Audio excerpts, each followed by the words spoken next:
Ndagusuhuje kandi nkwaye ikaze mu ikipe y'abakobwa yitwa Inzozi Women Football Club. Inzozi Women Football Club ni ikipe y'abakobwa iherereye mu murenge wa Gishari. Ikipe y'abakobwa Inzozi Women Football Club ikorera imyitozo yayo mu kagari ka Kinyana ku kibuga cya Nyarugari. Ikindi wamenya kuri iyi kipe kandi ni uko iyi kipe ikina icyiciro cya gatatu cy'amarushanwa ya Ferwafa. Ubwo rero ababyeyi baherereye mu murenge wa Gishari uwa Munyiginya tubararakiye kuzana abana banyu b'abakobwa tukabatoza gukina umupira neza kandi ku buntu.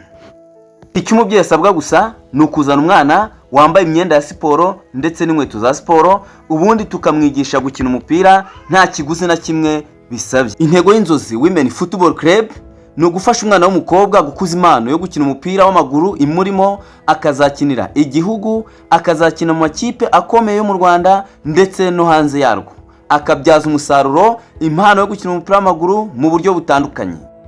Indi ntego ni ugufasha umwana w'umukobwa gukora siporo, agahorana ubuzima buzira umuze ndetse akanakurana umuco wo kurushanwa, ari nabyo bizamufasha mu buzima bwe busanzwe bwa buri munsi.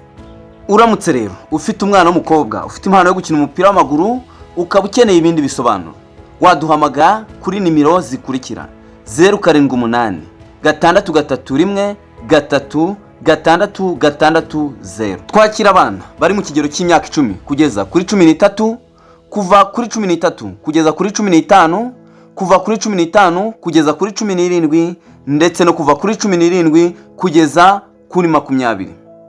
Uramutse kandi ushatse kudutera inkunga waduhamagara kuri 078 631 36660 ubundi tukavugana.